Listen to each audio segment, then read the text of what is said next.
Como les decía, un Shabbat bendecido, que el Padre Yahweh les conceda eso que preparó para cada uno de ustedes en este día santo de Shabbat. Muy bien, un saludo especial para todos. Y hoy, curiosamente, pues no tenemos así un tema de estudio. Voy a atender una solicitud que me hizo una hermana, me escribieron por correo y manda una pequeña nota. Y es un tema, un tema algo, ¿cómo lo diríamos? Como difícil, así que lo que vamos a decir y lo que voy a decir hoy, no lo tomen como una norma, simplemente como un consejo, ¿no? ¿Les parece bien, bien? Si no, no. Aparentemente sé que cuando presente el tema se puede llegar a pensar que está muy focalizado para un cierto grupo de personas, pero no es así. Vamos a tomarlo desde lo amplio, que nos sirva, como dice, si no estamos en esa situación, pues de pronto otras personas sí pueden estar en esa situación y siempre tener una mente abierta y sabia para ayudar a otros, ¿no? Básicamente la carta la petición que me hacen es una familia que obviamente tiene sus hijos que ya van creciendo, están más o menos en una edad promedio de 18 años, 19 años, y me preguntan, dice, ¿cómo debe ser el novio a elegir para casarse? ¿Cómo debe ser el novio a elegir para casarse? ¿Cómo elegir pareja? ¿Y cómo debe ser un buen matrimonio hebreo? El concepto de la fe hebrea. Son básicamente las preguntas de la carta que me hacen. Y bueno, como les decía, que encuentre uno en la escritura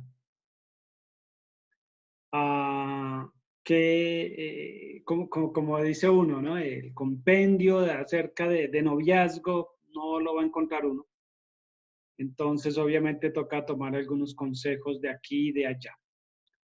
Y en ese sentido es que vamos a tratar, ¿no? De dar por lo menos unas ideas, ¿no? Lo primero que hay que partir es que el tiempo en que vivimos, ¿no? El tiempo en que vivimos particularmente difiere mucho, aún si siquiera lo pudiéramos mirar en las generaciones, en la cultura, es muy distinto, ¿no? No va a ser lo mismo hablar para las personas que están en el norte que para las personas que están en el sur, de un continente a otro, todo eso cambia, ¿no? Vamos a ver que noviazgo es una cuestión muy social, muy cultural, pero si hay una cosa que se está viendo es estos temas tan convulsionados, estos tiempos tan convulsionados, perdón, que tenemos, donde todo es de extrema rapidez, entonces usted quiere velocidad súper rápida en internet, tenemos comidas rápidas, mercados express, todo tiende a ser ¿qué? De velocidades impresionantes, ¿no? Y no se da precisamente tiempo para pensar y meditar en las cosas, ¿no? En lo que es fundamental realmente para una sociedad. Todo ese concepto, y quiero que lo veamos desde lo amplio, es que si uno de los males que más nos aqueja hoy por hoy en nuestras sociedades es que no hay tiempo para pensar en lo fundamental de una sociedad. Bueno, y eso está escrito también, ¿no? Está escrito porque nos va a decir por qué tantos males en la sociedad. Cuando hablamos de esos fundamentos de la sociedad, precisamente un principal que se ha descuidado muchísimo es el de la familia, ¿sí? Eso se está descuidando en muchos lugares, se está deteriorando ese concepto de la familia. Y no olviden, por favor, entrar y siempre apagar su micrófono inmediatamente para no dañar la grabación y el hilo que se está llevando el tema, ¿no? Muchas gracias. Y repito, la familia. Ahora, dentro de esos fundamentos, algo que se ha desvalorizado, ¿no? Hasta a tal punto que ya suena obsoleto, ¿no? Tanto el nombre como en funcionalidad es precisamente el noviazgo. De todas las cosas que se han ido desvalorizando, que han perdido ese carácter, esa esencia, esa razón de ser, y que forma parte del fundamento de una sociedad, es el noviazgo. Curiosamente, eso ya hoy por hoy, eso está totalmente reevaluado de muchas maneras, ¿no? Generacionalmente, no es lo mismo el noviazgo, siglo XIX, principios del XX, más o menos se mantiene un estándar, ¿no? A mediados del siglo XX cambia drásticamente y siglo XXI, ni para qué hablar, ¿no? Entonces uno dice, bueno, ¿qué es el noviazgo? No podría decir, vamos a empezar por ahí rápido, vamos a ver unos conceptos rápidos. Realmente este tema me interesa más el final, ¿cierto? Pero es muy importante tocar estas cositas. Dice, ¿qué es el noviazgo? Rápidamente va uno al diccionario y ¿qué dice el diccionario? Ese noviazgo es la condición de novios. Me llama mucho esa atención, ese puntico, porque es lo que vamos a ver precisamente en la escritura. En la escritura se va a hablar del novio, de la novia. Pero bueno, vamos a dejarlo ahí. Dice en el diccionario, dice noviazgo es la condición de novios, es decir, la relación entre dos personas que son novios y tienen la intención de casarse. Eso es lo que está en el diccionario. Entonces, de tal manera que la etapa previa, digámoslo en términos conceptuales, y la razón de ser de un noviazgo es una etapa previa al matrimonio. El noviazgo sería la etapa previa al matrimonio. En las Sagradas Escrituras, el término novio, novia, es equivalente a esposo o esposa. ¿Qué quiere decir ello? ¿Cierto? Que el noviazgo forma parte del compromiso nupcial. O sea, no es que el noviazgo vamos a mirar si nos funciona, si sí, si no. No está dado eso en la escritura. Hay unos ejemplos, unos casos muy particulares que no vamos a ver, pero la mayoría y el orden de lo que uno ve cuando encuentra en la escritura, el novio es equivalente a esposo, a marido, ¿no? La novia es equivalente a la esposa, ¿sí? Y el noviazgo forma parte, repito, del compromiso nupcial. O sea, desde el noviazgo tiene una etapa que es en la cual rigen como los mismos deberes, como si estuvieran casados, ¿no? Aunque no se ha consumado el matrimonio, pero rige igual. Eso en cuanto a la escritura, quiero dejar esa nota, por lo cual quiero que entiendan que encontrar así una ABC del noviazgo en la escritura no es tal, porque eso se asume lo mismo que el matrimonio. Pues hablar del noviazgo en la escritura es lo mismo que hablar del matrimonio per se. Muy bien. Entonces, ¿qué es el noviazgo? El noviazgo va a surgir cuando dos personas deciden pasar de esa relación de amistad, que generalmente puede empezar como una relación de amistad, a una relación más íntima. Y cuando vamos a hablar de lo íntimo es el de conocerse, ¿no? De tratarse más mejor y una manera exclusiva. Entonces, eso en esencia es el noviazgo. En el proceso y en el desarrollo usual de la relación, ¿cierto? Uno diría en términos normales, dos personas que quieran entablar una relación deben empezar por la amistad. Muchas veces esa etapa se la saltan, ni siquiera son amigos. Si no se ven, se gustan y ya son novios. Pero uno diría en términos, vamos a hablar en términos ideales, ¿cierto? Que una relación debería empezar por una buena amistad. Y luego, sí, hay esa química y todos esos factores que influyen, entonces debería pasarse al noviazgo para finalmente terminar en el matrimonio. Repito, eso sería el orden ideal, ¿no? Una amistad, ¿no? El chico, la chica, se ven, se empiezan a tratar como amigos, luego ve que fluyen otros elementos allí, pasarían al noviazgo, finalmente al matrimonio. Ese sería el orden natural. Pero decimos que todo está express, todo está súper rápido y ese concepto ya está bastante revalorado. Entonces, es triste, ¿no? No es que esté diciendo que esté bien ni nada, sino simplemente estoy tratando de hacer como un diagnóstico de lo que vemos hoy por hoy, ¿no? Lo que les decía, por ejemplo, siglo XIX, finales del XIX, principios del XX, el noviazgo todavía seguía siendo una etapa del romanticismo. ¿Qué quiere decir el romanticismo? La pareja que se atrae, que se gusta, pero se empiezan a conocer y tiene toda esa etapa de la salida, de ir al cine, de pronto escribir la carta, mandar chocolates, enviar flores, detalle aquí, detalle allá. Me acuerdo que cuando yo era joven, no hace mucho, ¿no? En mi adolescencia, entonces están las famosas esquelas las noticas que uno mandaba, ¿no? Allí a la chica que uno le gustaba y mandaba uno esas cosas. Todo eso formaba parte de noviazgo, ¿no? Ah, luego, después, el noviazgo se empezó a volver una cosa que se dio una libertad de que si somos novios ya me permite intimar más allá y por lo tanto me da derecho a tener relaciones sexuales. Y después se tomó el noviazgo como eso, ¿no? Un pretexto, una excusa simplemente para tener relación sexual sin pasar necesariamente por el matrimonio. Y ahí se empieza y se va desdibujando el concepto de noviazgo. Hoy por hoy ya ni siquiera se necesita la excusa del noviazgo. Simplemente las personas quieren tener una relación sexual y simplemente la tienen, ¿no? Y entre menos ataduras y menos compromisos se tenga, mucho mejor. Entonces, mire cómo vamos del ideal, ¿no? Una amistad, un noviazgo, un matrimonio, lo que tenemos hoy por hoy, que simplemente es eso, ¿no?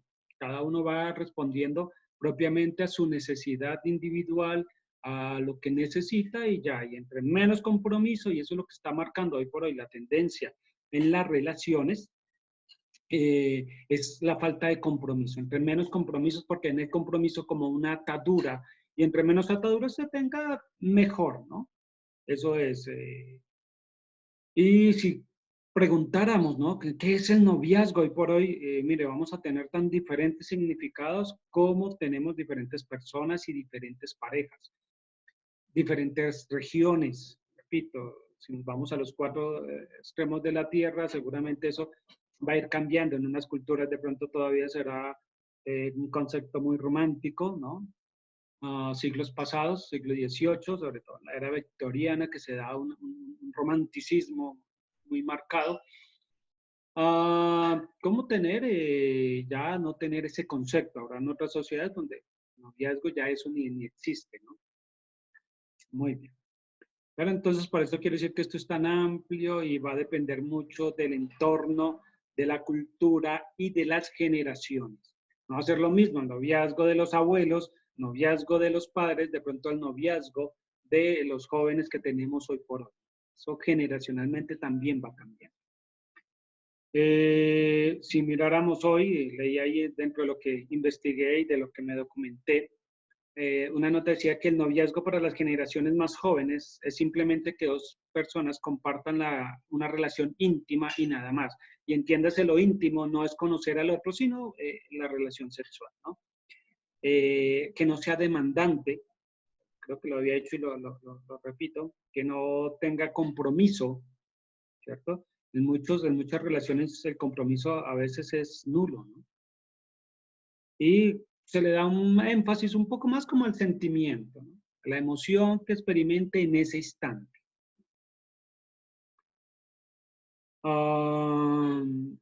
En el mundo actual es difícil ver que las parejas asuman compromisos. Mire que estoy hablando no estoy hablando para los que ya estamos casados.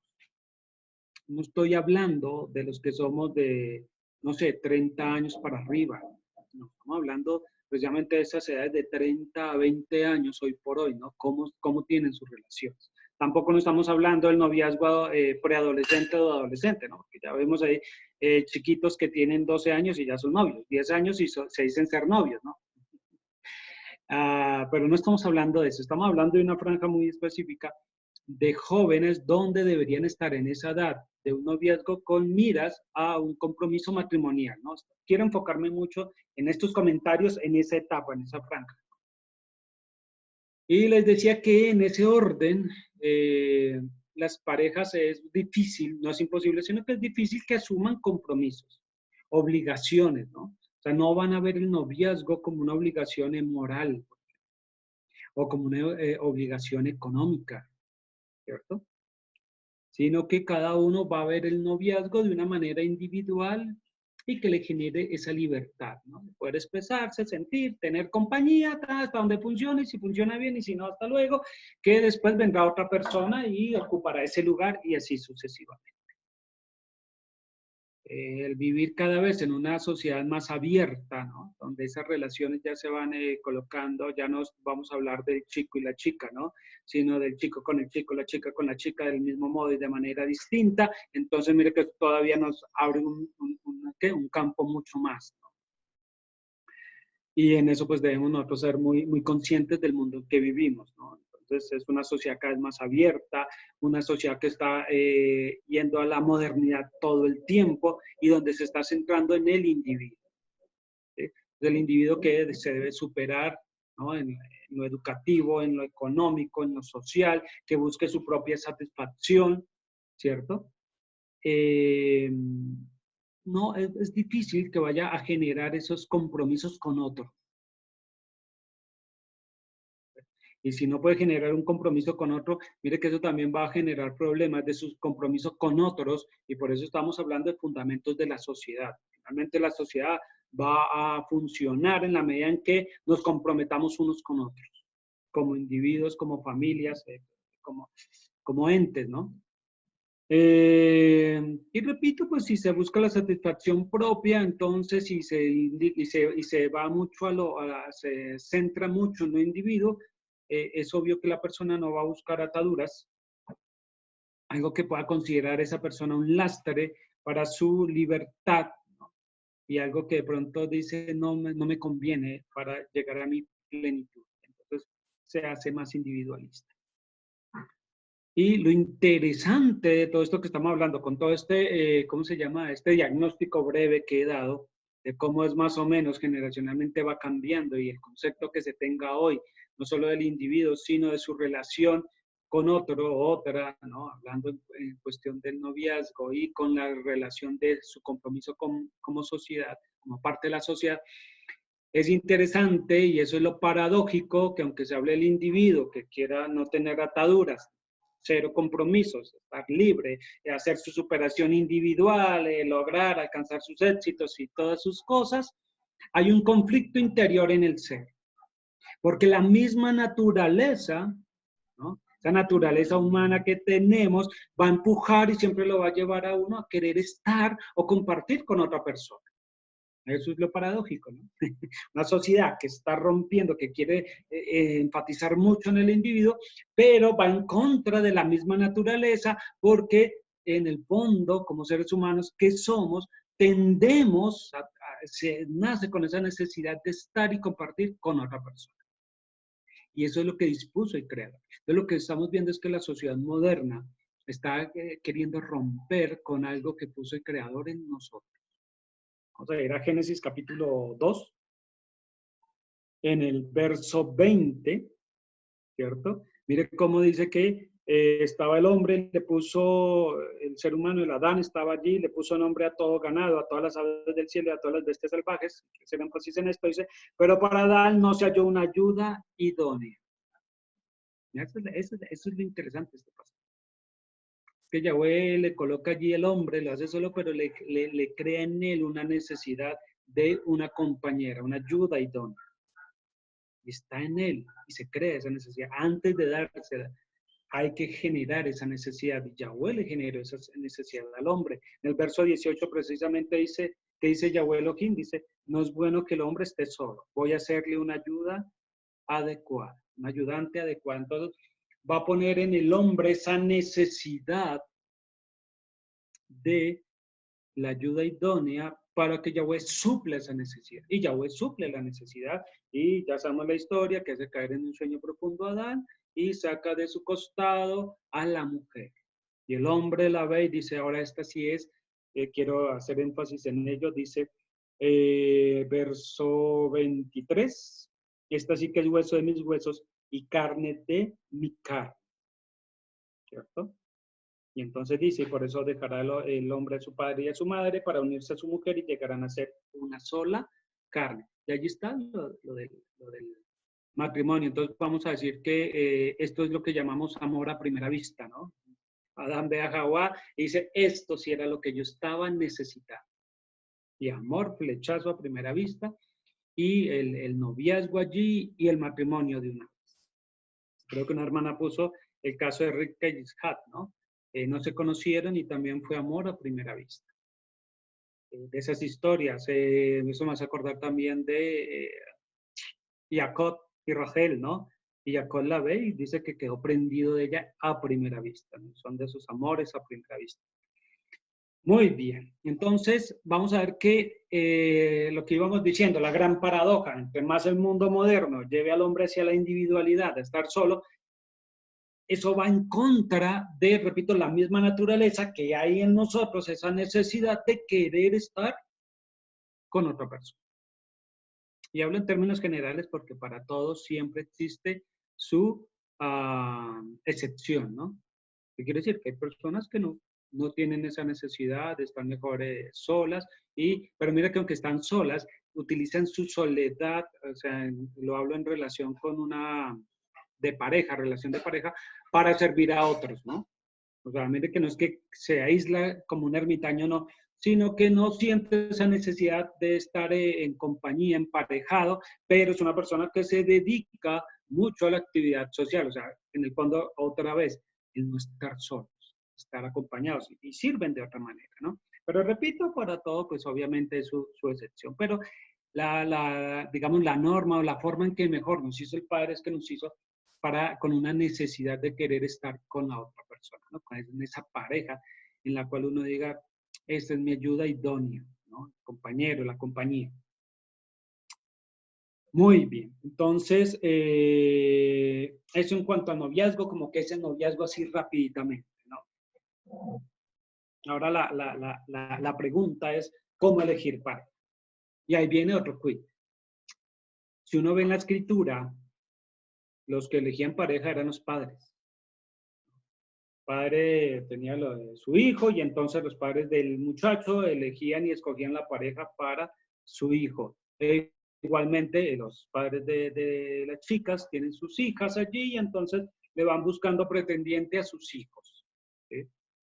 Así lo vamos a ver en la escritura y es muy importante entenderlo para después comprender, por ejemplo, 1 Corintios 7, cuando unos padres en la Asamblea de Corinto le preguntan a Shaul qué hacer con las hijas, ¿les dan el matrimonio o no les dan el matrimonio? Eso era potestad de los padres. Hoy por hoy, casi que los padres son los últimos en enterarse que sus hijos tienen novio o novia. Entonces, eso ya se vuelve otro complique, ¿no? Y ahí es importante como que vayamos mirando, ¿no? Voy a hablarlo ahora en aquellas familias, no individuos, sino familias, que como familia están entrando en la senda antigua, ¿no? Y vamos a hablar de restaurar las sendas antiguas. Entonces, al hablar de restaurar las sendas antiguas, también es importante y bueno volver a dignificar y darle todo el concepto y el valor adecuado a lo que se llama el noviazgo. ¿Sí? Que los padres le estén enseñando a sus hijos y a sus hijas, ¿no? Si bien ya no tienen esa potestad de decir tú te casas con fulano, con fulana, que suena hasta a veces ya para nuestros tiempos y nuestra mentalidad suena un poco como impositivo, pero tiempo bíblico eso, no, eso era lo normal, ¿no? Hacer lo contrario sí era ir en contra de la norma, ¿no? Cultural. Eh, pero sí es importante educar a los hijos, ¿no? Repito, estamos hablando de una familia que junta ha llegado a esto de las sendas antiguas y a querer restaurar las sendas antiguas. Es importante entonces volver y restaurar estas cosas, ¿no? Volver a darle ese valor, que ellos vuelvan a entender realmente qué es el noviazgo, para qué es el noviazgo, cuándo es el momento adecuado para iniciar una relación de pareja, ¿cierto? Cuando es el momento simplemente que sean amigos, que eso es bueno y eso no tiene edad alguna, ¿no? El empezar con una amistad y luego cuando es el momento adecuado, repito, para que se pase a una relación de noviazgo, ¿cierto? Y con miras al matrimonio, ¿no? Volver a verlo desde ese enfoque.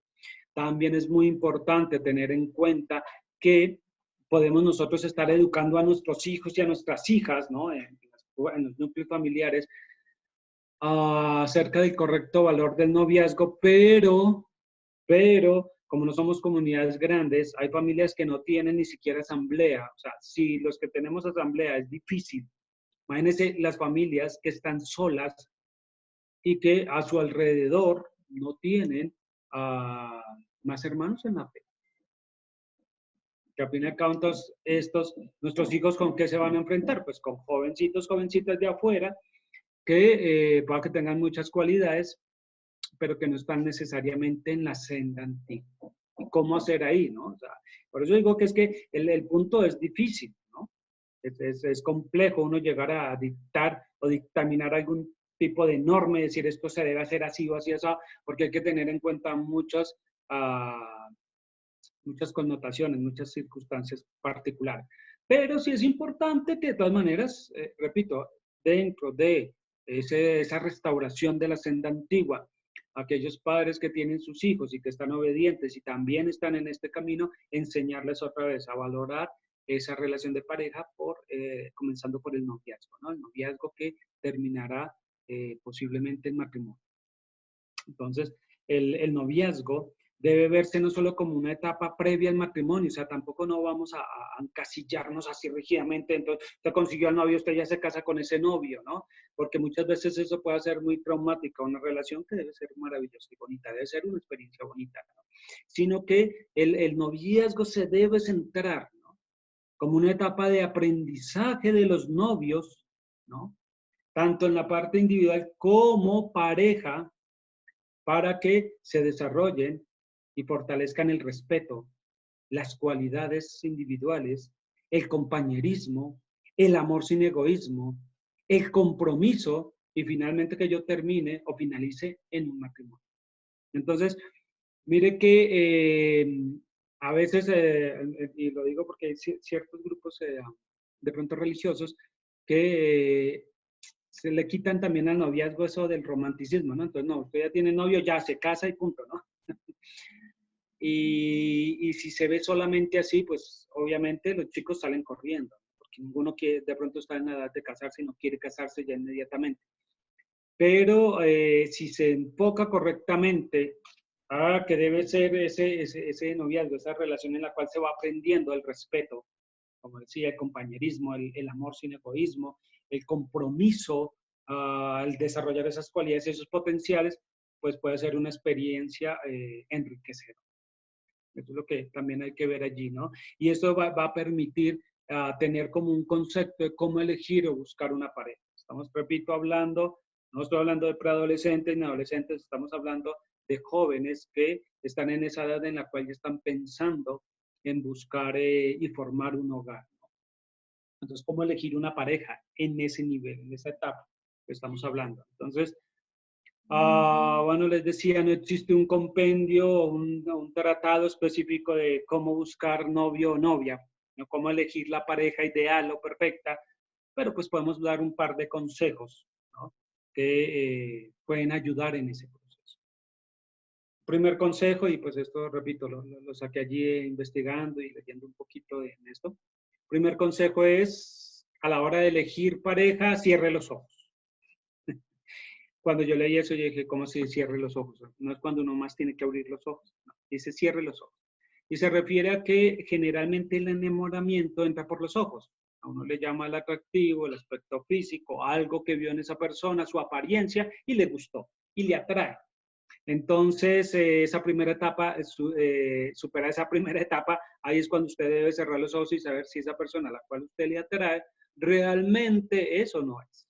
Y para eso hay que cerrar los ojos, ya no dejarse llevar por la apariencia, por lo exterior, sino empezar a través del conocerse con el otro, empezar a conocer, ¿sí?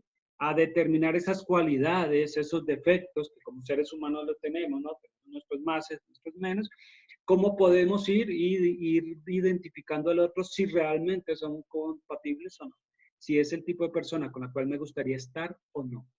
¿Sí? Muchas veces, repito, cuando no se cierran los ojos, está con una persona que simplemente le agrada por ciertas cosas, en su apariencia o en ciertas cosas externas que se ven, pero son totalmente disfuncionales, ¿no? Y si terminan el matrimonio, ¿qué van a tener? Un matrimonio disfuncional. Entonces, es importante, mire que no estamos hablando de esa etapa ya hasta el matrimonio, sino que se debe empezar aquí. Entonces, a la hora de elegir, pues cerrar los ojos para poder abrir los otros sentidos, la mente y poderse dar cuenta uno de lo positivo y de lo negativo que pueda tener el otro y sobre todo cómo funcionan juntos, ¿no? Si están bien o no. Segundo, es importante al elegir pareja buscar aquello que tienen en común. y tienen que ser muchas cosas en común, ¿no? Una es muy importante, no es que tengan que ser idénticamente iguales y que tengan todo en común, no, pero sí hay cosas que son fundamentales que deben tener en común. A veces dice, ay, es que tenemos tanto en común y resulta que en común es que tienen un hobby o una afición. Ay, a los dos nos gusta la música romántica o la música country. No, es que a los dos nos gusta ir al cine. Bueno, eso es un hobby, eso es un pasatiempo. Uno no está yendo al cine todo el tiempo. Uno no está yendo escuchando música todo el tiempo, ¿no?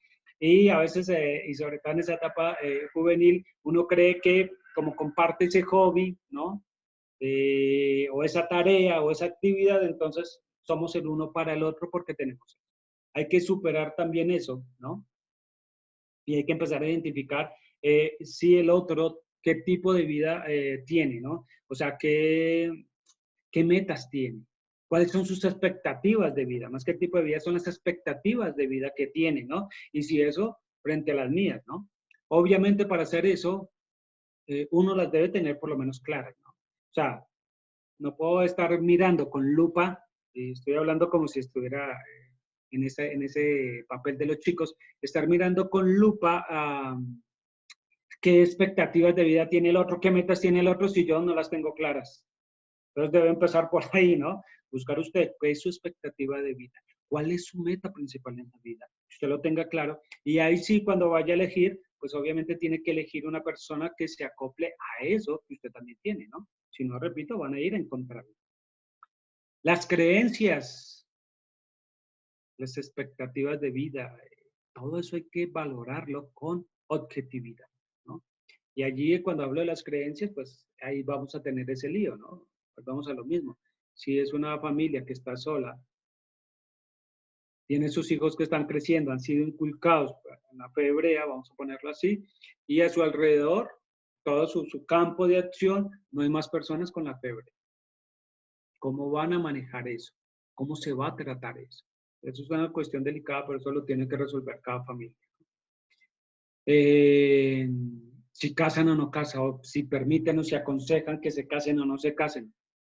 Todo eso, repito, lo debe ver cada familia y sobre todo ya en el caso que estamos hablando, de jóvenes que están buscando casarse, también deben resolver eso, ¿no? ¿Qué prima y cómo organizan sus prioridades? Es importante, ¿no? En esa etapa del enamoramiento es muy importante examinar los tiempos que se pasen juntos, ¿no? Porque obviamente uno de novio, pues a veces, dependiendo, si ya están trabajando, pues se van a ver en determinados momentos, o el fin de semana, o entre semana un ratico. Ese tiempo hay que aprovecharlo, que sea útil para meditar después en qué conversación tuvimos. Bueno, nos vimos 2 horas, nos fuimos a tomar café, nos fuimos a una película, pero ¿qué hablaron? ¿Cuál fue la conversación que tuvieron? Mirar si la otra persona también se expresa con facilidad, si hay esa fluidez, si hay comunicación, o por el contrario, van juntos, ven el cine, como dice, el piquito se despiden, el uno para su casa, el otro para su casa y nada más, ¿no? O sea, ¿qué capacidad tiene de escuchar el otro? Y si yo tengo la capacidad para escuchar al otro. O sea, hablamos de comunicarnos no solamente en que yo pueda hablar y hablar y hablar, sino también en qué capacidad tengo para escuchar al otro y si realmente el otro me escucha y si yo estoy escuchando. Eso es importante allí. Y finalmente tenemos aquí 2 cositas más. La tolerancia. Cuando se habla de tolerancia, se requiere una madurez para poder ejercer esa tolerancia. Esa tolerancia que va a permitir abrir ese espacio, ¿cierto? Para que el otro entre, como dice, en la vida de uno, ¿cierto? Pero que esa otra persona también crezca y se desarrolle. Que también exista ese espacio en el cual como individuo yo también pueda crecer y desarrollar. Que haya una armonía y que eso genere un bienestar y una felicidad.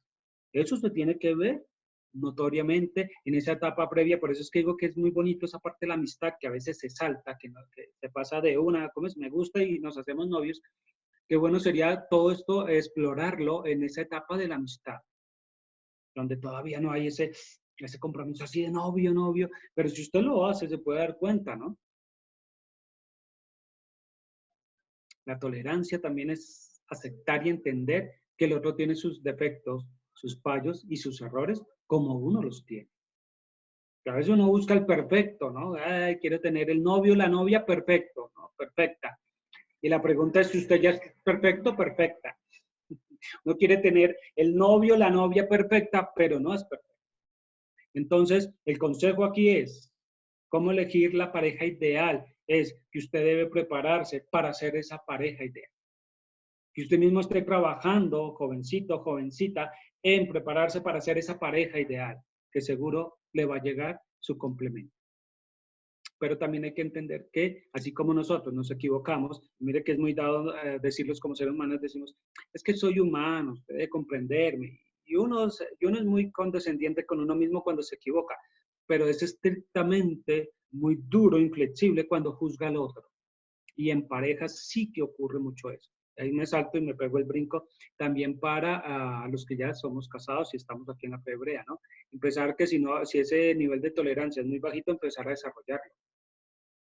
Muchas veces el esposo o la esposa, ¿no? Repito, cuando es uno el que comete el error, pues uno es flexible, moderado, condescendiente. Ah, pero si es mi cónyuge el que comete el error, entonces ahí sí somos súper estrictos, verticales y radicales, ¿no? Y aplicamos esa rigurosidad porque el otro se... Entonces, ahí no, hay que darle ese campo, esa tolerancia, ¿no? Y la tolerancia debe ayudar a fomentar la comunicación, a que el uno sea el apoyo del otro, ¿no? Para que se puedan erradicar esos miedos y esas desconfianzas que pueden deteriorar y destruir una relación. Y finalmente, y lo más importante que es tener el mismo grado de compromiso, ¿cierto? Entonces, aquí repito, como los padres decía, estamos hablando familias, están en la senda antigua, que van a darle a sus hijos y hijas esa educación y volver a valorar el sentido del noviazgo, entonces también tienen que inculcarle el sentido del compromiso. O sea, que esto no es para jugar, que esto no es por si acaso, por si deberes, para eso tengan amigos y amigas, ¿sí?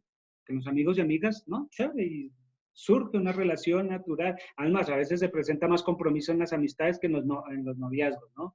Ahí uno tiene amigos, ¿no? Que son incondicionales y le ayudan y están con uno en todo, ¿no? Pero cuando se habla ya de un noviazgo, entonces ya la cosa no funciona igual. Yo digo que hay que empezar como con la amistad, que sería lo ideal. La amistad, si la cosa va bien y apuntan y tienen todas estas cosas que hemos hablado en común, pues un noviazgo que finalmente terminará en un buen matrimonio. Y si de la persona, ¿no? El chico, la chica tiene ese nivel de compromiso, obviamente eso le va a resultar como un elemento a favor, porque va a ver si la persona que se acerca a él o a ella tiene también ese mismo nivel de compromiso. Si yo lo tengo, eso me permite evaluar al otro y saber si está o no está en el mismo nivel o en el mismo grado de compromiso, ¿cierto? Hay que determinar eso. Si nos vamos a hacer novios, ¿no? ¿Para qué se quiere ese tipo de relación? ¿Cuál es el compromiso que hay al establecer esa relación? ¿Qué se quiere? Y sobre todo, ¿a dónde se quiere llegar con la misma? Entonces, eso es muy importante, tener en cuenta esos puntos. Y lo que le decía, sería lo ideal y lo bueno es que se empiece con una amistad. La amistad le permite a usted evaluar todas estas cosas, ¿no? Así esté allí el gusto y cuando hay ese enamoramiento que quiere uno, esa exclusividad únicamente con esa persona, si tiene 5 de paciencia, ¿no? Y aprende a aprovechar esa amistad, de conocerse, de verse y mirar si tienen todas estas cosas, les va a permitir decir si podemos dar un paso siguiente. Por eso digo, una relación, ¿qué quiere y para dónde va? El noviazgo, como les decía, que no se vea como esa carga impositiva que ya nos hicimos novios y nos tenemos que casar, ¿no? Más bien debe tener ese alto grado de compromiso, ¿sí? Para ver la forma en que se comparte, en que se conoce al otro, ¿cierto? Cómo se comparte también con la familia. Después va a venir esa etapa, ¿no? Tengo el novio, la novia, y después hay que llevarla a que conozca a la familia, ¿cierto? Que se vayan familiarizando, no solo entre ellos, sino con los seres queridos y todo, y que finalmente culminará en formar una nueva familia. Ese, repito, estoy hablando en términos que sería lo ideal, lo que debería ser. Pero repito, cada cual tiene que ir juzgando y evaluando la circunstancia particular. Noviazgo está viendo en ese punto de ideal, ya es un paso al matrimonio. Se debe considerar como algo muy, muy sagrado. Estamos hablando aquí en términos de restauración de la fe antigua, ¿no? De la fe hebrea. El noviazgo se debe considerar como algo muy sagrado. Los novios deben considerar ya, pasando ya esa etapa de la amistad, y dicen, no, queremos tener una relación aún más íntima, vamos a ser novios. Entonces, a partir de ese instante, deben considerar ya esa relación como algo muy sagrado, en lo cual debe primar el respeto y el dominio propio para poder fijar los límites permitentes. Los límites, sí, los límites permitentes, hasta dónde se va en esa relación de noviazgo. No pasarnos de ahí, ¿no? Porque estamos en esa relación previa. Para que, repito, esa relación de noviazgo sea una relación, una experiencia maravillosa y enriquecedora. Que realmente tengan tiempo para divertirse, para salir juntos, para compartir, para reír, para frecuentarse, para conocerse, ¿no? Porque muchas veces, y es la realidad, las parejas se saltan a veces el noviazgo, después se casan, luego vienen los compromisos de la relación matrimonial y entonces el arriendo, los que no tengan casa propia, hay que pagar un arriendo, hay unas obligaciones, unas cosas, y ya se enfrascan en la vida en eso, que pierden toda esta etapa maravillosa. Y el noviazgo, repito, tiene que también aprovecharse eso. Todavía como no hay esos compromisos y esas obligaciones económicas, sobre todo que son las que más es un yugo pesado, sí sería el momento ideal para eso, ¿no? Conocerse, compartir, pero repito, como siempre en ese absoluto respeto, con esos límites bien claros, ¿no? El intimar sin que recurran a caer en la relación sexual, pero sí intimar como personas, conocerse, compartirse, verse en cómo son el uno al otro, ¿no? Irse familiarizando el uno al otro, también con las familias, todo este tipo de cosas debe aprovecharse en el noviazgo, ¿no? Y como les decía, es una etapa previa en la cual también se debe volver a vivir ese romanticismo, un romanticismo que a veces las parejas ya casadas, y pueden llevar 10, 20 años de casados y ya se perdió, ¿no? Benditos aquellos que todavía, que sin importar el tiempo que lleven de casados, aún todavía llegan con un chocolate, entonces dicen, no, porque tengo el colesterol muy alto, no, porque soy diabético. Uno de joven no tiene esos problemas, ¿no? Uno no sufre de ningún mal, entonces si le llevan chocolate se los come uno todos y feliz, o un postre, una cosa, rico, ¿no? Pero el de llevar la flor, el detalle, el de escribir en una servilleta, de pronto ya dirán, no sé, ¿cómo es? Los jóvenes hoy, uy, ¿qué es eso la servilleta?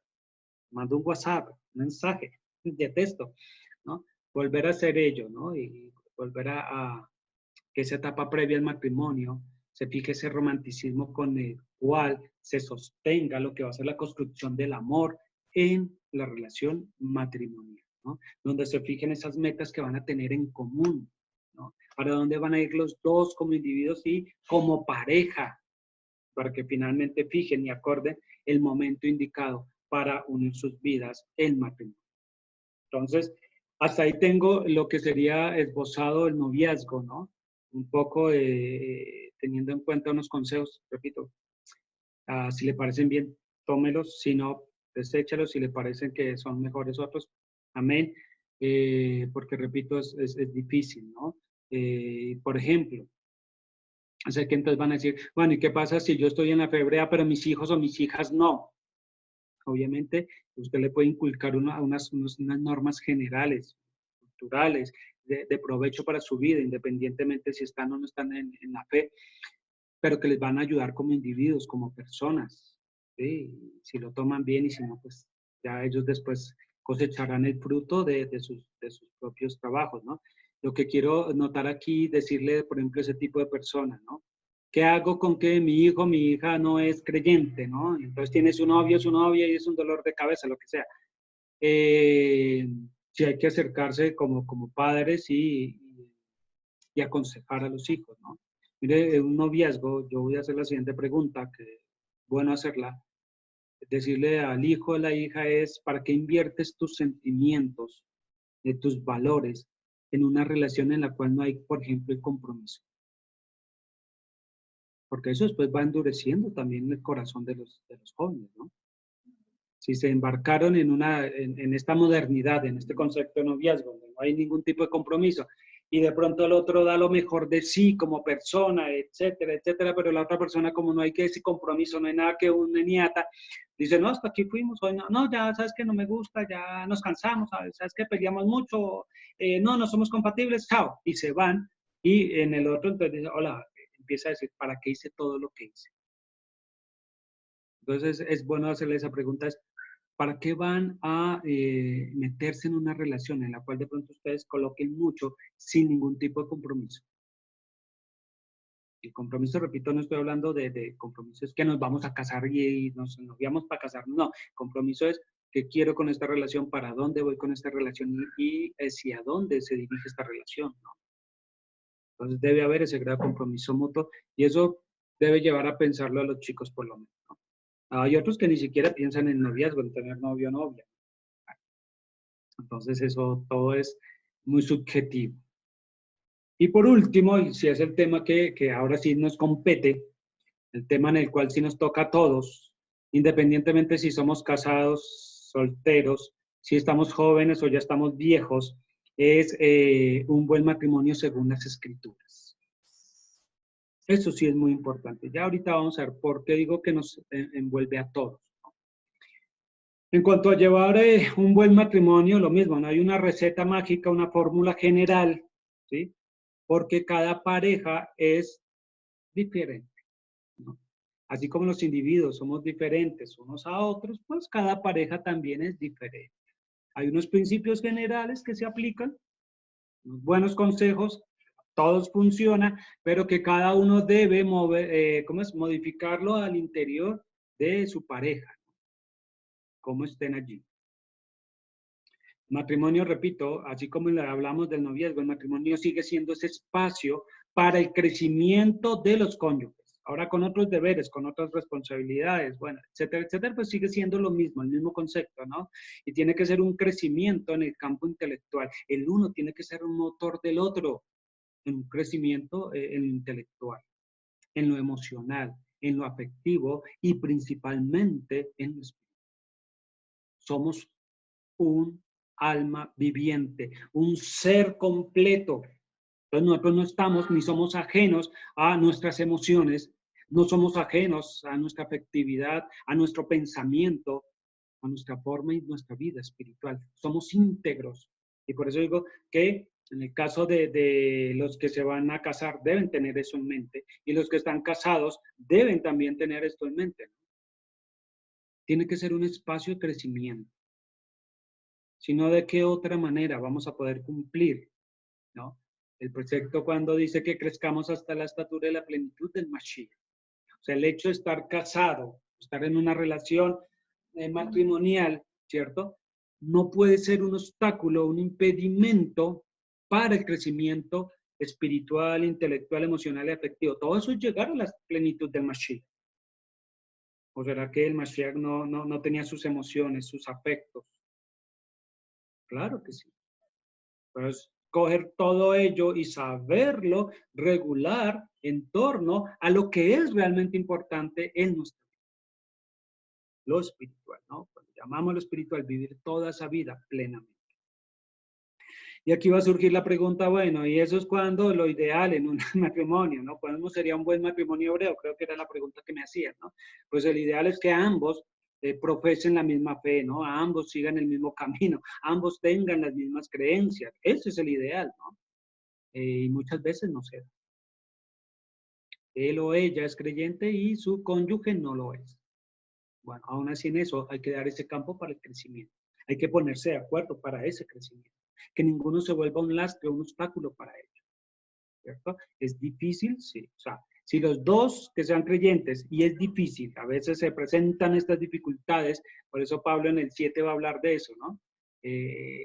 se debe ocupar uno de otras cosas aquí, otras obligaciones, y hace difícil la tarea. Imagínese cuando uno de los dos no lo es. Hace todavía la cosa difícil, pero tiene que apuntarse a ello, ¿sí? Es importante, por lo tanto, asumir la responsabilidad de la vida, a lo que conlleva tener una relación de pareja, ¿no? Hay que tener esa disposición para compartir, para servir. Y mucho, sobre todo en esta cultura latina, donde a veces se piensa que la que sirve es la esposa, ¿no? No, los caballeros, los esposos también tenemos que servir a nuestras esposas, servirnos mutuamente, compartir mutuamente, ¿sí? Para que ambos alcancen la meta en común que es la salvación, ¿sí? Y aún, dice Pablo, ¿no? Si uno de los dos es creyente y el otro no, el otro es incrédulo, que es generalmente como se utiliza. Si el que es creyente está enfocado en eso, dice, puede llevar por el ejemplo, por la oración y por muchas cosas, a su cónyuge al arrepentimiento y a la salvación. O sea, esto no es de que, mire cómo es tan interesante e importante el concepto del matrimonio, que esto no es decir, ah, bueno, yo soy el creyente y usted esposo o esposa no es creyente, pues de malas, usted se perdió, yo me salvo. Eso es tener una mente, ¿qué? Egoísta, ¿cierto? Y a veces se toma la fe, ¿no? Como un pretexto y una excusa para el maltrato dentro de la vida conyugal. No es que yo creo así y usted no, entonces de malas, ¿no? Se presta para ciertas cosas que no son deseables y de las cuales tampoco quiero hablar porque vamos a hablar todo en positivo, ¿no? Lo mejor, lo ideal y buscando ese ideal, ajustarlo a nuestra realidad. Siempre, y repito, un buen matrimonio, ¿no? Debe tener en mente, los dos deben tener en mente su mutua salvación. Por eso es que no es en vano que se va a tomar en la escritura, y Shaul va a hacer eso, va a tomar en la escritura el matrimonio como un símbolo de esa unión armónica, perfecta y maravillosa entre el Mashiach Yahoshua y su asamblea. Por eso les decía que aquí a todos nos atañe. ¿Sí? Porque yo estoy seguro que aquí alguien dice, no, yo soy viudo, soy viuda, no, nosotros ya llevamos 60 años de casados, ya eso ya qué. Y otros dicen, no, yo no me voy a casar nunca, estoy soltero, me quedo soltero. Entonces, esto es solo consejo para los que están casados. Si usted quiere ser parte del Mashiach, se debe comportar como parte de la asamblea y la asamblea, dice, se figura como la novia, como la prometida, la desposada, la esposada del Mashiach. Y entonces la relación debe funcionar ahí. Y eso Pablo lo dice, y esto es un secreto, un misterio, ¿no? Que hay que estudiarlo. Entonces, es importante entender esto, ¿no? Tanto Shaul, y ya lo he dicho en par notas, como Shimon Kefa, dejan unos consejos muy prácticos, ¿no? Un par de consejos que son prácticos, ellos insisten en eso, ¿no? Que van a ser el fundamento de lo que debe ser una buena relación de esposos. Cada uno debe asumir el rol que le corresponde, ¿no? Y cada uno debe trabajar en aras del otro, en función del otro, para que tengan un matrimonio feliz. Ahora, el matrimonio feliz no quiere decir que no tengan dificultades, que no tengan problemas, que no tengan contratiempos, que no tengan hasta pequeñas discusiones, diferencias. Eso forma parte del matrimonio feliz, ¿sí? Porque el matrimonio feliz es como usted supera esas discusiones, esos problemas y siguen adelante juntos. ¿Sí? Por eso es que vemos de esa manera romántica cuando vemos un par de abuelos, ¿no? Ya entrados en su ancianidad, todavía tomados de la mano, ¿no? Yo soy joven todavía en mis matrimonios, ahora tenemos 16 años de casados, y dice uno, me gustaría llegar a esa edad, ¿no? Y con mi esposo allí, tomados de la mano. Bueno, para llegar a esa edad no solamente es dejar que pasen los años, para poder ir tomados de la mano, hay que trabajar, y eso hay que trabajar desde el primer día en que se casan, hasta el día que dejen de estar juntos. Entonces sería, pues lo ideal es cuando el hombre o la mujer se muere, ¿no? Y se enviuda. Es un trabajo constante. Yo repito, ¿un matrimonio feliz es posible? Sí, siempre y cuando se tenga la madurez, el compromiso para trabajar en ello. Y un matrimonio feliz, eso es lo que le agrada a nuestro Dios. Muchas veces, ¿cómo sería el matrimonio ideal?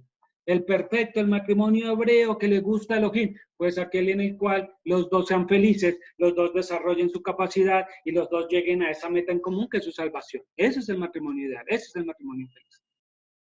Ya, ¿cómo usted aplica esa fórmula en su vida? Pues ahí sí les digo, depende de cada pareja y de cada individuo y cómo cada cual se comprometa a trabajar seriamente en ello.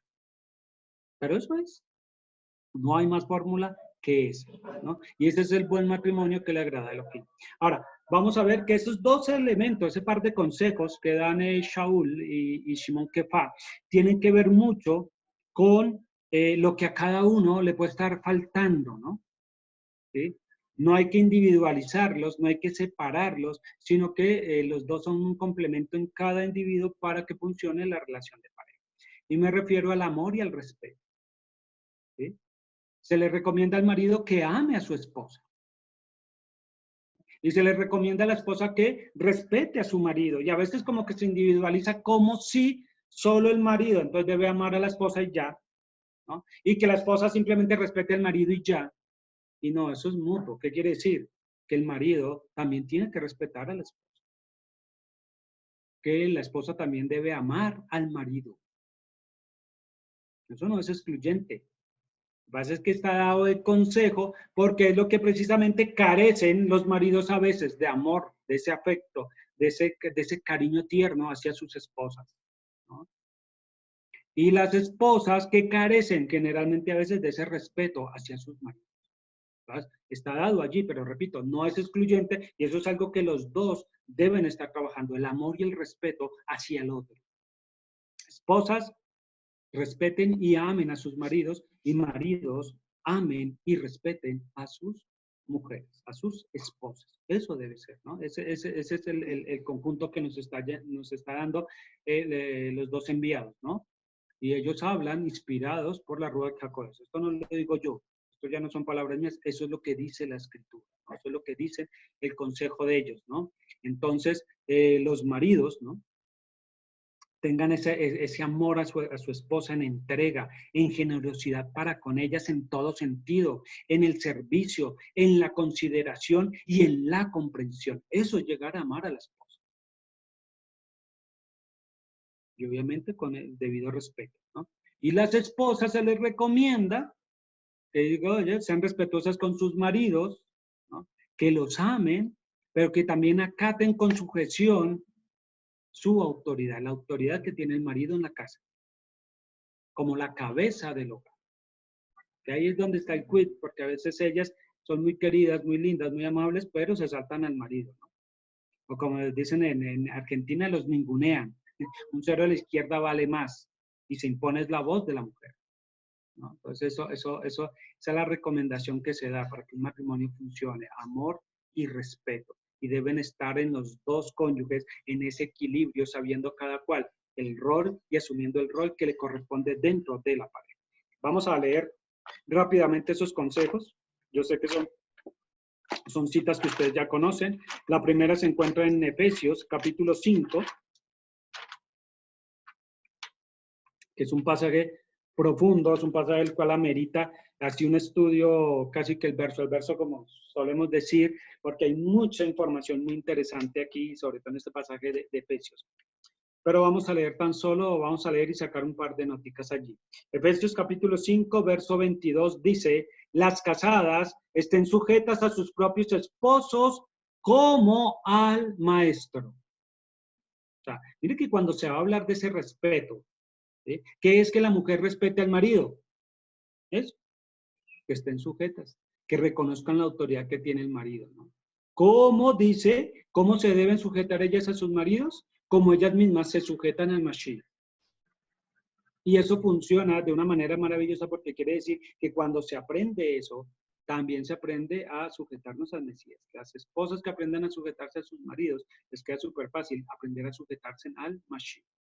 Eso es un principio bíblico, ¿no? Está en todo, ¿no? Dice, ¿tú cómo puedes decir que amas a Elohim si no amas a tu hermano al que ves? ¿Tú cómo dices que te sujetas al Mashiach si no eres capaz de sujetarte a tu marido al que ves, al que tienes ahí? Repito, ese es un principio escritural que está allí y es muy, muy bonito, ¿no? Verso 23 dice, porque el esposo es cabeza de la esposa, así como el Mashiach es cabeza de la asamblea. Entonces, mira aquí cómo enseña, ¿cierto? ¿Por qué las esposas se sujetan a los esposos? Y estamos hablando aquí de un matrimonio creyente, ambos comprometidos que están en la fe, ¿no? Porque el marido también tiene que sujetarse. Bien, el marido es la cabeza en la casa, pero es que el marido, para ser cabeza de esa casa, de ese hogar, ¿no? Tiene que estar sujeto a alguien más, que es el Mashiach. Eso también está en 1 Corintios capítulo 11, ¿no? Dice, el hombre es cabeza de la mujer, como el Mashiach es cabeza del varón. Ahí hay un principio muy interesante porque muchas veces los hombres queremos que nuestras esposas se sujeten, pero nosotros no somos capaces de sujetarnos al Mashiach. Entonces ahí tiene el varón un papel muy importante que es ser ejemplo en su casa para que tanto su esposa como sus hijos se aprendan a sujetar a la autoridad. ¿Y cómo lo hace? ¿Imponiendo a la brava? No. Siendo el ejemplo, sujetándose y siendo sumiso en todo a la palabra del Todopoderoso, al Padre y a su Hijo. Y ese es el orden, ¿no? El varón es cabeza de la mujer, como el Mesías es cabeza del varón, como Elohim es cabeza del Mashiach, ¿no? Una cuestión de autoridad. Y ahí está esa responsabilidad mutua, ¿no? Dice, porque el esposo es cabeza de la esposa, así como el Mashiach es cabeza de la asamblea, y él mismo es salvador de su cuerpo. Está hablando del Mesías con respecto a la asamblea.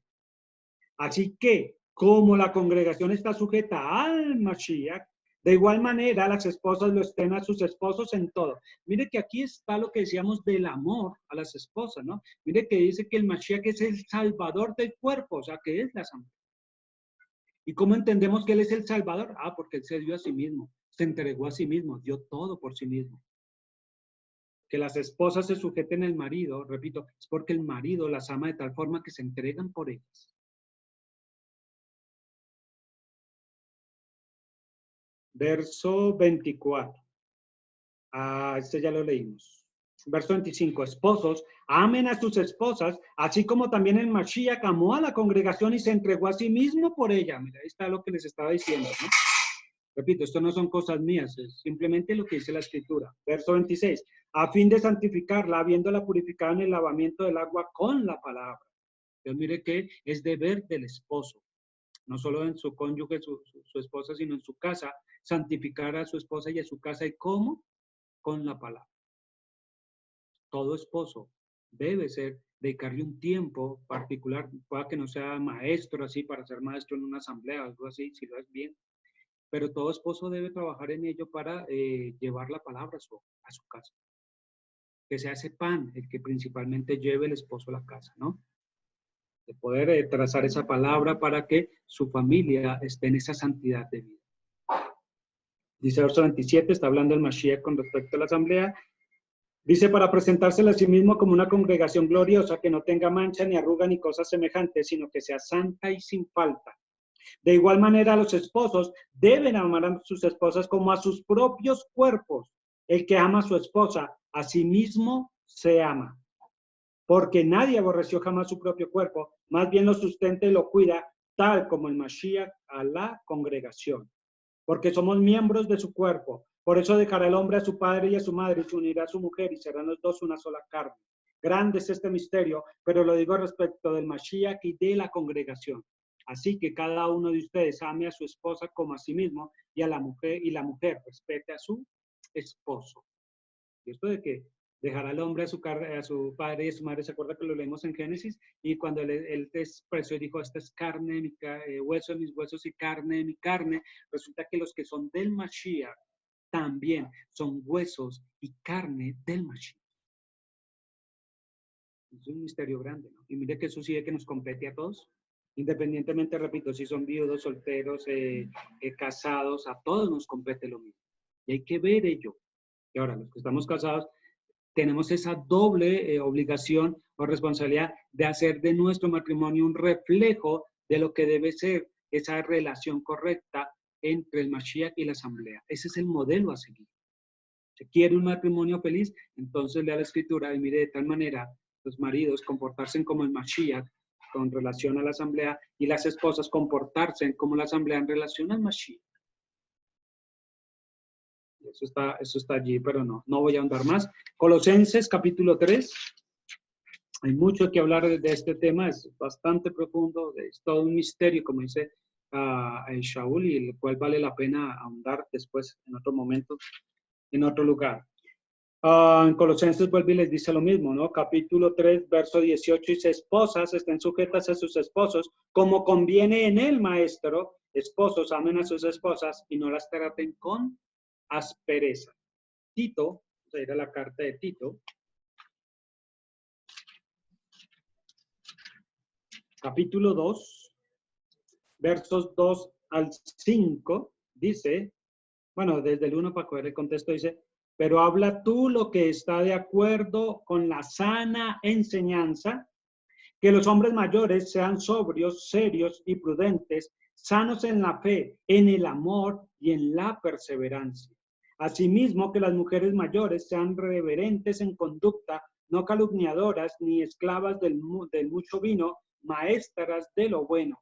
De manera que encaminen a la prudencia a las a las mujeres jóvenes, a que amen a sus maridos y a sus hijos. Yo decía que no era simplemente tarea de las esposas decir, respetar al marido.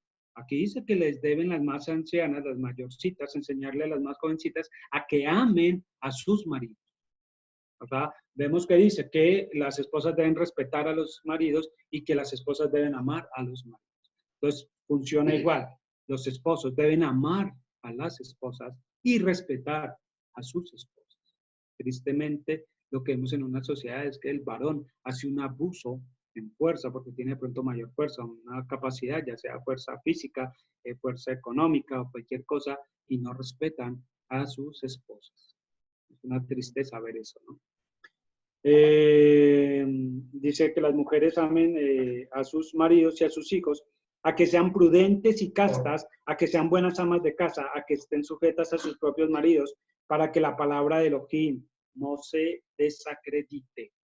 Obviamente aquí hago una nota de calce, y ser ama de casa no es el concepto del mundo, ¿no? De la mujer esclavizada y encerrada en el hogar, ¿no? Hay mujeres que también trabajan, laboran, apoyan económicamente porque se hace necesario en sus casas y aún así siguen siendo buenas amas de casa. Hoy por hoy el hombre también debe cumplir esa función, ¿no? Todo esto debe ser muy interesante. Las responsabilidades se van equilibrando esas cargas, ¿no? Lo digo sobre todo en el caso en que a las esposas también ayuden económicamente y tengan que salir y trabajar. Entonces el esposo, es deber del esposo ayudar también en los deberes de la casa. Eso tiene que también equilibrarse, ¿no? Ser equilibrado. No es justo de pronto que la esposa tenga que salir una jornada de trabajo y por eso tiene que llegar y hacer la comida y lavar la ropa y hacer la casa y le toque todo el trabajo a ella, ¿no? Eso, repito, es también consideración, comprensión. Si la esposa se ve obligada a salir o porque quiere trabajar y él también trabaja, pues tienen que colaborar ambos en los oficios de la casa. Que eso suena como duro y sobre todo, como dice Ben Salomón, en México, por ejemplo, donde el machismo es bien marcado, ¿no? Latinoamérica también, pero no tanto. Entonces, eso es importante, ¿no? El mundo que vivimos hoy. Muy bien. Primera de Pedro, vamos a ir a la carta de Shimon Kefa. Primera de Pedro, capítulo 3, verso del 1 al 7, dice así. De igual manera, ustedes, esposas, estén sujetas a sus esposos, para que si algunos no obedecen a la palabra, también sean ganados sin una palabra por medio de la conducta de sus esposas. Esto es una forma de lo que hablábamos de Corintios, ¿no? Que le dije que Pablo también habla de esos casos cuando uno es creyente y el otro no es creyente, ¿no? Aquí Shimon Kefa dice cómo es que se hace eso, ¿no? Dice, al observar su reverente y casta manera de vivir, que su adorno, y le está hablando a las mujeres, no sea el externo con arreglos ostentosos del cabello y adornos de oro, ni ropa lujosa, sino que sea la persona interna del corazón, en lo incorruptible de un espíritu tierno y tranquilo. Esto es de gran valor delante de Elohim. Mire que el verdadero adorno de la mujer, eso no, Otra nota de calcio, eso no quiere decir que las mujeres no puedan usar sus adornos, ¿no? Si los tienen, si les gustan, los pueden, claro que los pueden usar. Pero en lo que más deben trabajar, ¿no? Dice, es en su espíritu. Ahí repito, a mí me preocupa más esas aparentes humildades, ¿no? Cuando es de pronto una mujer que dice, no, yo no me pongo ningún tipo de adorno, ni areticos, ni anillos, ni nada de eso, ni siquiera me maquillo, pero su espíritu no es el que dice aquí, ni uno tierno ni tranquilo. Entonces lo mismo, ¿no? Es una arrogancia, un orgullo allí, ¿no? Y dice, esto es de gran valor delante de lo que no cuenta usted externamente cómo se vea, y repito, eso no quiere decir entonces que no se arreglen, que no estén adornadas, bonitas, bellas, que lo son, sino que también deben buscar lo que es agradable a Elohim, y es eso, un espíritu tierno y tranquilo. Verso 5. Porque así también se adornaban en tiempos antiguos aquellas santas mujeres que esperaban en Yahweh y estaban sujetas a sus propios esposos. Así Sara obedeció a Abraham llamándolo amo, y ustedes han venido a ser hijas de ella si hacen el bien y no tienen miedo de ninguna amenaza. Una exhortación clara para las mujeres, para las esposas. Y en esto del amo es reconocer otra vez que la autoridad que tiene el varón. No es de esa relación amo-esclavo, ¿no? Sino es que reconozca cuando le dice mi amo, como mire que en el periodo patriarcal aún las hijas, al padre también le llamaban mi amo, ¿no? Sino es en ese sentido de reconocer la autoridad que tiene. Y verso 7 dice, esposos de la misma manera, vivan con ellas con comprensión, honrando a la esposa como vaso más frágil y como a coherederas del valor inmerecido de la vida, para que sus oraciones no tengan obstáculos. Entonces, de nuestra relación y de la forma en que llevemos nuestra relación con nuestra pareja, también eso marca nuestra relación espiritual. Mire cómo este consejo muchas veces se pasa por alto. Si los esposos, ¿no? Los cónyuges, obviamente va en cabeza del varón principalmente, pero también de la esposa, entendiera que tener una mala relación con su esposo o su esposa, sus oraciones no llegan a lo alto, seguro que antes de orar procuraríamos ir y arreglar nuestra relación matrimonial. Es muy importante eso, ¿no? Y aquí mire que no importa si es que los dos necesariamente sean creyentes. Funciona en el matrimonio, ¿no? Llevar esa relación armónica de la mejor manera posible, sabiendo que de esa relación depende que mis oraciones sean escuchadas o no. Te repito otra vez, ¿cómo pretenden acercarse al Padre cuando no es capaz de acercarse a su cónyuge a resolver sus diferencias, su situación, ¿no? O cuando está llevando una vida de maltrato, aquellos hombres que maltratan a sus esposas, las humillan, etcétera, etcétera. Entonces, no pretendan ir después y lavar eso con unas cuantas oraciones. Eso no llega a ningún lado. Entonces, todos debemos estar velando en eso, ¿no? Lo mismo la esposa. No respeta a su marido, no honra a su marido, pero después vaya a hacer largas oraciones y se la pasa orando y alabando, ¿no? Eso no llega a ningún lado. Pueda que le alivie su conciencia, pero realmente delante del Padre eso no tiene ningún efecto.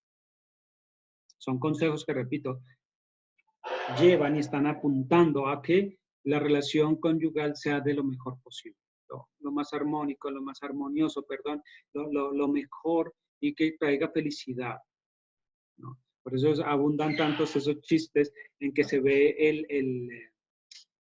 el matrimonio como un castigo, como algo pesado, y es porque realmente gente vive su matrimonio, es un infierno, ¿no? Y esperan bajar a las profundidades de la tierra para un infierno cuando el infierno lo están viviendo en sus propios hogares y en sus propias casas. Entonces, eso para que lo estemos revisando y los que estén casados revisen su relación matrimonial. ¿Cómo va, no? ¿Cómo pueden hacer siempre más? Siempre esto es algo para seguir trabajando. No importa que digan, no, es que yo ya tengo 30 años de casados. Sí, yo también he visto parejas de 30 y 40 años de casados y se separan. Se divorcian, también los he visto. Entonces, eso es lo que tenemos que ir trabajando todos en ello, ¿no? Y finalmente, a estos consejos del esposo o la esposa, que mantengan el amor y el respeto, el cual debe ser mutuo, con el respectivo énfasis, que quiere decir que los esposos deben esforzarse más en amar a sus esposas en todo lo amplio de la palabra, y las esposas en énfasis en a respetar a sus maridos, reconociendo esa autoridad, valorando la autoridad que el Padre Yahweh ha puesto en el varón para la administración de la casa, ¿no? Todo eso debe hacerse, pero amor y respeto mutuamente. Y ahora hay que mantener que esa unión matrimonial dice que en la santidad, en la honra de vida a la felicidad. Mire, si en un noviazgo de pronto no se toma el noviazgo como algo santo, como algo sagrado, mucho menos el matrimonio. Y por eso se va a ver después, aún se casan y pueden hacer, como digo yo, todo ese ceremonial de matrimonio y son infieles, son adúlteros. Entonces, mire cómo todo arranca desde el comienzo. Si el jovencito o la jovencita tratan con dignidad, con respeto su relación de noviazgo hasta que llegue el matrimonio, son personas que después también se van a hacer comportar en esa fidelidad y van a mantener en santidad y en honra el hecho conyugal, su relación matrimonial. Vamos a leer rápidamente las escrituras y con esto acabamos el tema. Proverbios, capítulo 5. Proverbios, capítulo 5, verso 5 dice, 15, perdón, Proverbios 5, 15 dice, bebe agua de tu propia cisterna, agua corriente de tu propio pozo. Tus manantiales brotarán a raudales en las plazas públicas, serán tuyos solamente, otros no tendrán parte contigo. Que sean benditas tus fuentes, deleítate en la esposa de tu juventud. Gacela amorosa, graciosa cabrita montés, que sus pechos te satisfagan en todo tiempo, sigue siempre enamorado de ella. ¿Por qué enamorarte, hijo mío, de una mujer prohibida? ¿Por qué aferrarte al seno de una extraña? Porque los caminos del hombre están ante los ojos de Elohim. Él examina todo su proceder. El malvado quedará atrapado en sus maldades, lo sujetarán las sogas de su pecado. Morirán por falta de disciplina, infatuado por su gran necedad. Mire cómo va a hablar allí de esta necedad que va a surgir como consecuencia, por ejemplo, de violar o faltar a los votos matrimoniales. Pero eso es otro tema. Lo interesante y lo que me gusta del pasaje es cómo habla y dice, sigue siempre enamorado de ella. Así como la primera vez. Como digo, ese flechazo, ese clip, ¿no? De primera instancia que se vieron y quedaron allí prendidos el uno del otro, como decía el caso de Jacob y Rachel, y quedaron prendidos el uno al otro, y fue toda su vida, ¿no? El tiempo que permanecieron justos. Entonces ahí debemos buscar siempre eso, ¿no? Mantenernos unidos a nuestra esposa, ¿no? Malaquías, el profeta Malaquí, capítulo 2, como el padre valora y tienen tan en alta estima el matrimonio, ¿cierto? Malaquí capítulo 2, verso 14 dice, pero ustedes preguntan, ¿por qué razón? Bueno, él dice que no va a aceptar sus ofrendas. Bueno, vamos el 13 para hacer el contexto, era lo que les decía ahorita, ¿no? Un esposo que no ame a su esposa, que no la respete, una esposa que no ame y respete a su esposo y que después van a llevar ofrendas de labios y todo este tipo de cosas, dice el padre que no lo acepta. ¿Por qué razón? Dice aquí. Y esto hacen ustedes también. Cubren el altar de Yahweh de lágrimas, llorando y gimiendo, de manera que él rehúsa volver a considerar la oblación y aceptar lo que ofrecen ustedes. Pero ustedes preguntan, ¿por qué razón? Porque Yahweh es testigo entre ustedes y la esposa de su juventud, con la cual han sido desleales, aunque ella es su compañera y esposa por convenio. ¿No los hizo uno a todos? De manera que todo aliento de vida es suyo. ¿Y qué busca ese sino personas piadosas? Así que tengan cuidado con su aliento de vida y que nadie sea desleal a la esposa de su juventud. Porque yo detesto el divorcio, dijo Yahweh, el Elohim de Israel, y el que uno se cubra de maldad como con un manto, dijo Yahweh de los ejércitos. Así que tengan cuidado con su aliento de vida y no actúen traidoramente, ¿no? Ser desleal al pacto matrimonial es como cubrirse con un manto de maldad. quiere decir está atentando en contra de su propia vida. Me vas a acordar que dimos un tema cuando estamos viendo las 10 palabras y se habló de que sea que la Torá permitía el divorcio y mejor dicho, más de una persona se molestó, ¿no? Y obvio, el hecho que la Torá diga que permite el divorcio, con toda la explicación que tenga, no quiere decir que uno esté mandando a que la gente se divorcie. Son dos cosas distintas, ¿no? Ni es que uno está enseñando que la gente se tiene que divorciar. No, es todo lo contrario. La alta estima, el alto valor que tiene delante de los ojos para Yahweh el compromiso conyugal, ¿no? Y dice que mire, que es desleal en su matrimonio, es como si se arropara con un manto de maldad que va en contra, atenta contra su propia vida. Tengamos ese concepto. Y ahora que les decía, padres, enséñenle eso a sus hijos jóvenes, ¿no? A mantenerse leales y firmes y que si se van a comprometer con esa persona, que sean leales toda la vida, porque si no, es como si estuvieran atentando en contra de ellos mismos. Quiero que lo tengan muy en cuenta, ¿no? Esta advertencia que hace el Padre Yahweh y que todos mantengamos en esa santidad y en esa honra. Ahora, hay personas que pronto dicen, no, tienen en cuenta eso y dicen, no, Yahweh aborrece el divorcio, yo no me divorcio, ¿no? Pero repito, su vida conyugal es un infierno chiquito, ¿no? ¿Y ustedes creen que porque no se divorcian eso le agrada al Padre? ¿Y el Padre está feliz con eso? Donde no hay amor, donde no hay ese crecimiento, donde el uno en vez de ser ese impulsor para el otro, se le vuelve un obstáculo, vejámenes y todas las cosas que ocurren. ¿Y ustedes creen que simplemente porque no se divorcian, entonces el Padre está feliz y complacido de eso? De ninguna manera.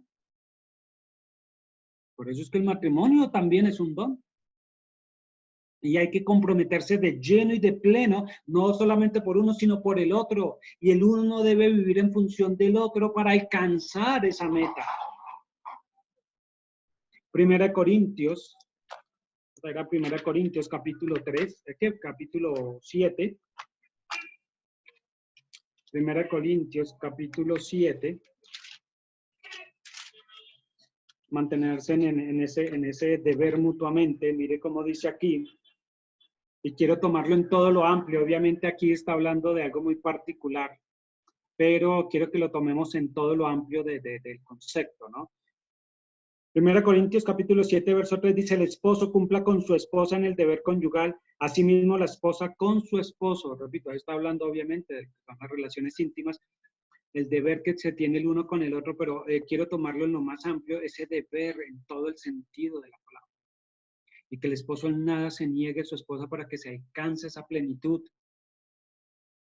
cuidándola, apoyándola, sustentándola, llevándola también con la palabra, guiándola, ¿no? Amándola, respetándola, y la esposa a sí mismo, que nada se deba a su marido, sino que en todo esté allí, también siendo ese soporte, esa ayuda, respetando, honrándolo, como dice la Escritura, reconociendo la autoridad que tiene y alentando al marido para que siempre siga adelante en este camino.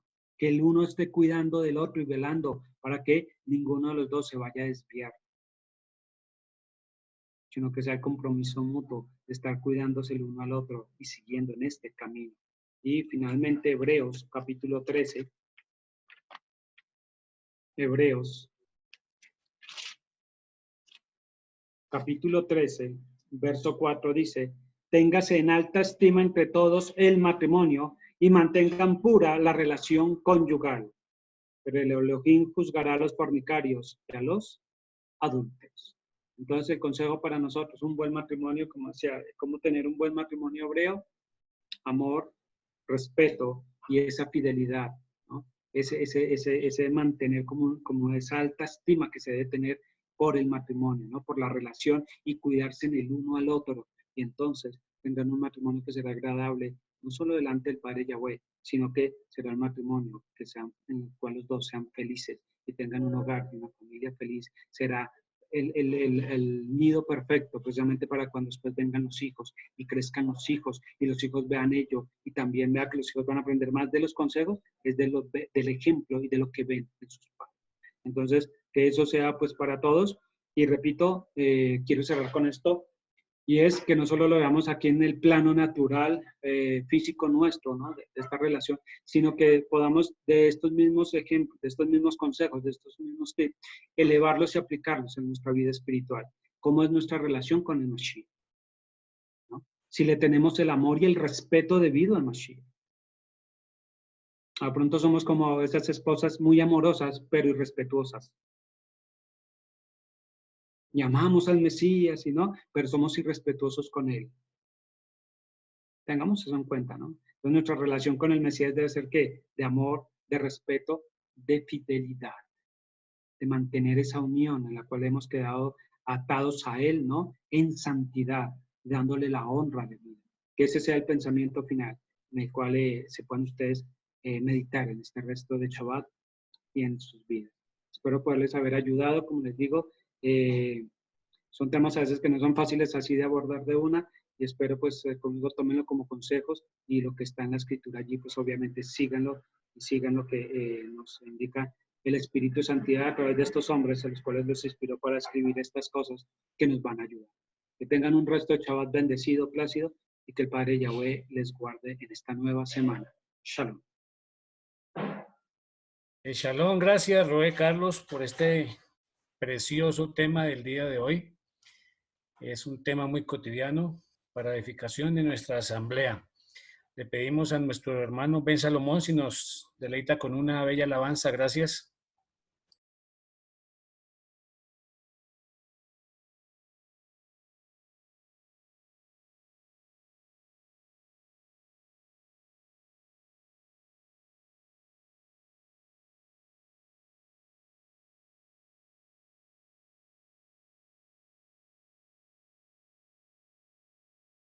Estás de paso en la vida y es apenas un instante. ¿Para qué vivir con heridas? Es preciso saber si existe alguna salida. Alguien que restaure tu fe es Yahshua HaMashiach. Él te dice que sí, que sí existe una salida, una oportunidad. Él es el Mesías, Él te puede salvar, te ama sin medida, te quiere perdonar. Si estás de paso en la vida y es apenas un instante, ¿para qué vivir con heridas? Es preciso saber si existe alguna salida. Alguien que restaure tu fe es Yahshua HaMashiach. Él te dice que sí existe una salida, una oportunidad. Él es el Mesías, Él te puede salvar, te ama sin medida, te quiere perdonar.